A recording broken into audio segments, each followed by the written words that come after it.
ওরে আবু মাহজুরা দেখা যায় তোমারে সামনের চুল কাটো না কেন? আবু মাহজুরা বলে আমি হাঁটু গেড়ে নবীর সামনে বসেছিলাম।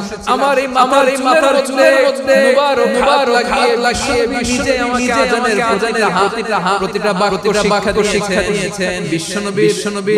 মুবারক পবিত্র হাত আমার মাথার চুলের যে লেগেছে চাই ওই চুলগুলা নিয়ে আমার কবরে যাব।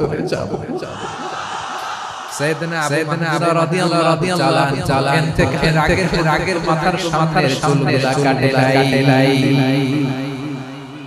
মাথার সামনের চুল তিনি কাটেন নাই। সুবহানাল্লাহ বিহামদি। কেমন ভালোবাসতেন বিশ্বনবী সাহাবারা কেমন ভালোবাসতেন বিশ্বনবীকে। অষ্টম হিজরিতে হুনাইনের যুদ্ধে রাসূল সাল্লাল্লাহু আলাইহি ওয়াসাল্লাম ফিরে আসতেছেন মদিনায়। প্রতিমধ্যে বেলাল রাদিয়াল্লাহু আযান কি দিচ্ছেন।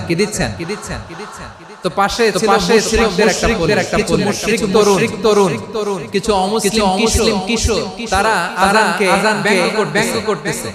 আমাদের বাংলায় ভাঙানো বলে। বেলাল রাদিয়াল্লাহু আযান দিচ্ছেন।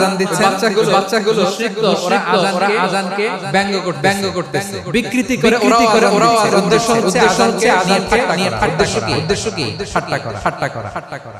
ব্যাপারটা মনে কষ্ট মতো ব্যাপার না, কিন্তু বিশ্বনবী ওইখানে দেখেন কি খুঁজলেন। বিশ্বনবী খেয়াল করলেন অমুসলিম কিশোরদের একটা কিশোরের গলাটা বড় দরাজ গলা, কণ্ঠটা বড় সুন্দর। খেয়াল করে দেখলেন যে কিছু কিশোর বেলালের আযানকে বিকৃতি করে, কিন্তু একজনের কণ্ঠ দেখতে পাচ্ছেন না এত দূরে, কণ্ঠটা বড় সুন্দর দরাজ গলা। বিশ্বনবী সাহাবীদের ধরো সবগুলারে ধরে বিশ্বনবীর সামনে ওরা হাঁটু গেড়ে বসে। বিশ্বনবী বললেন তোমাদের মধ্যে যেন ব্যঙ্গ করে আযান গলাটা বড় উঁচু, গলার বেসটা মজবুত মেলোডিয়াস সুমধুর কণ্ঠ। কে? আবু মাহজুরা বলে আমার দিকে আঙ্গুল দেখায়।